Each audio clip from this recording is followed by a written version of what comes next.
एक गांव में रोहित और सूरज दो जिगरी दोस्त रहा करते थे। गांव में उनके लिए कोई अच्छा काम नहीं था, इसलिए वो दोनों शहर जाकर काम करने का सोचा और अगले दिन काम की तलाश में निकल गए शहर की ओर। शहर गांव से बहुत दूर था। कई घंटों चलने के बाद दोनों दोस्त एक पेड़ के नीचे आराम करने के लिए बैठ गया। रोहित सूरज से कहने लगा, शहर अभी भी 4-5 किलोमीटर दूर है। लेकिन सूरज ने कहा, नहीं, शहर मात्र 2-3 किलोमीटर दूर है। इसी बात पे दोनों में बहस होने लगी। अचानक सूरज ने रोहित को जोर से एक चांटा मार दिया। रोहित शांत स्वभाव का था, इसलिए उसने सूरज से कुछ नहीं कहा और एक लकड़ी लेकर जमीन पर लिखने लगा, आज मेरा जिगरी दोस्त ने मुझे चांटा मारा।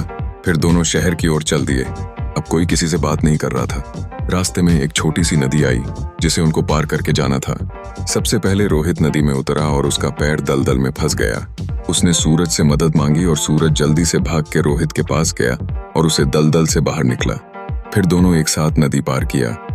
कुछ दूर जाने के बाद रोहित को एक दीवार नजर आया। उसने एक पत्थर ढूंढ के दीवार पर लिखने लगा, आज मेरे जिगरी दोस्त ने मेरी जान बचाई। ये देखकर सूरज रोहित से कहने लगा, जब मैंने तुम्हें थप्पड़ मारा तो तुमने वहीं पर जमीन में उस बात को लिख दिया, और अपनी जान बचाने की बात तो तुम नदी के किनारे भी लिख सकते थे, तो इतनी दूर इस दीवार पर क्यों लिखा?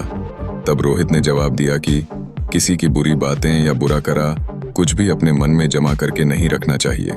इससे उस इंसान के प्रति हमारे मन में नफरत पैदा होती है।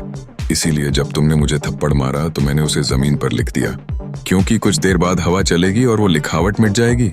लेकिन किसी की मदद को कभी भूलना नहीं चाहिए, उसे हमेशा याद रखना चाहिए। इसीलिए मैंने तुम्हारी की हुई मदद को नदी के किनारे नहीं लिखा और यहाँ इस दीवार पर लिख दिया, ताकि ये बहुत दिन तक यहाँ लिखा रहे।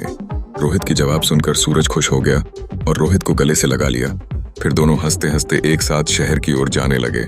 सीख: इस छोटी सी कहानी से हमें ये सीख मिलती है कि हमेशा दूसरों की अच्छाई को अपने दिल में जगह देनी चाहिए।